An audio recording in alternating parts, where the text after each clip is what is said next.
Leggendo a voce alta scopriamo insieme il piacere della lettura.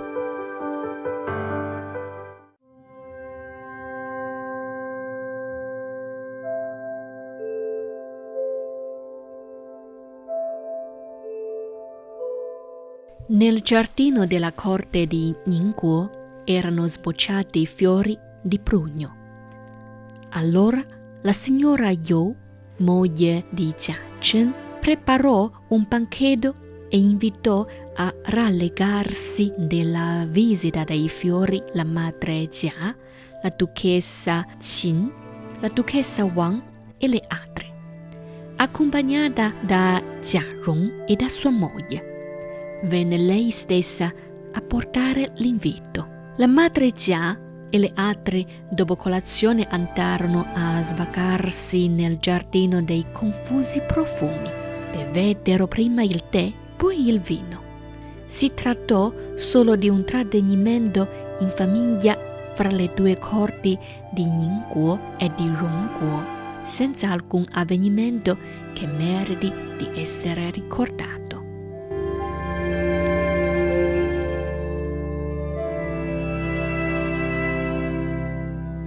Ben presto Pao Yu fu preso dal languore e cadeva dal sonno. La madre Jia ordinò di farlo riposare un po' e quindi di ritornare. Allora la signora Qin, moglie di Jia Rong, propose sorridendo: «Per il secondo zio Pao Yu abbiamo qui pronta una camera. La vecchia nonna non si preoccupi, ci pensiamo noi».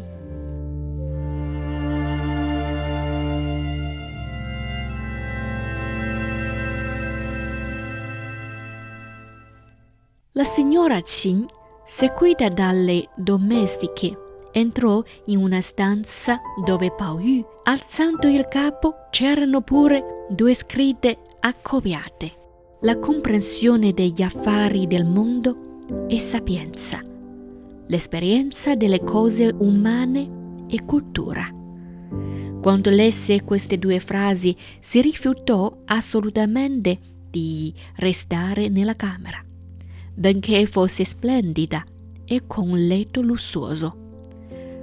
Andiamo via!» esclamò con ansia.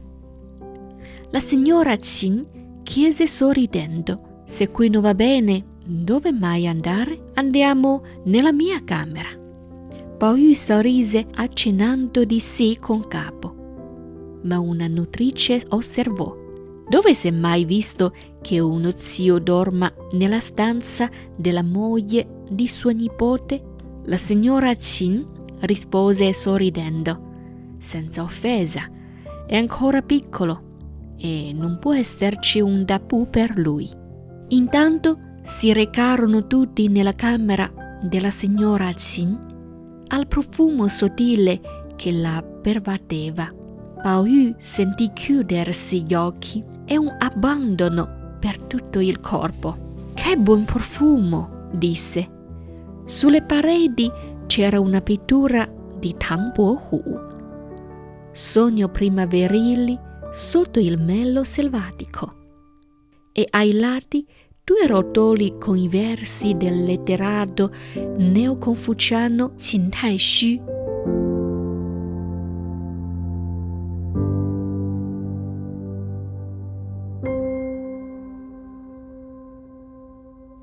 Il tenero gelo che incadena il sogno è per la fredda primavera, l'aroma che seduce gli uomini e il profumo del vino.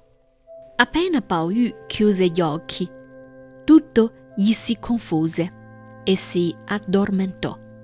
Gli parve di avere davanti la signora Qin, lontana, e di andarle dietro, e di arrivare in un luogo con una balaustrata rossa e giardini di giada, verdi alberi, un fresco ruscello, senza traccia di essere vivente, e dove vento e polvere erano sconosciuti.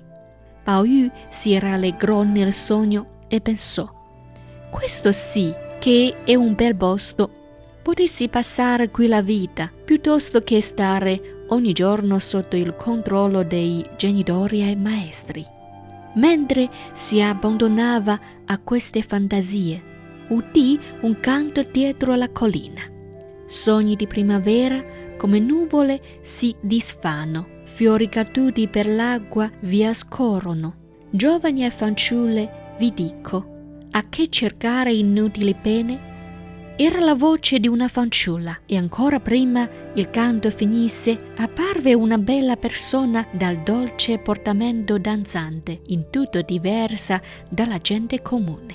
Pao Yu capì che era una dea immortale. Pieno di gioia, si affrettò a inchinarsi e, sorridendo, le chiese: «Sorella divina, da dove vieni e dove vai?»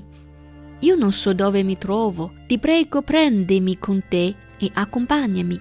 La dea rispose: «Io abito nel cielo della separazione, in mezzo al mare della malinconia. Sono la dea Jinghuan del paese illusorio, del grande vuoto, nelle grotte spiranti. Profumo sulla montagna di primavera. Regolo i debiti d'amore fra gli uomini. Sono in mio potere le pene delle fanciulle e la follia dei giovani nel mondo della polvere. Da poco si raccolsero qui coloro che già furono colpevoli d'amore. E così ebbi occasione di esaminare il passato e di assegnar loro reciproco amore.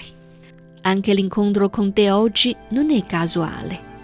Il mio regno non è molto distante da qui, non è altro che una tazza di tè degli immortali colto da me, qualche tino di vino dolce preparato da me, alcune fanciulle esperte nelle danze magiche e nel canto, e una canzone meravigliosa in 12 strofe composta di recente, il sogno della Camera Rossa.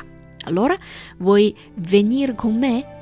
A queste parole Pao Yu ebbe un tuffo di gioia sconosciuta. Dimenticò la signora Qin e andò dietro la dea.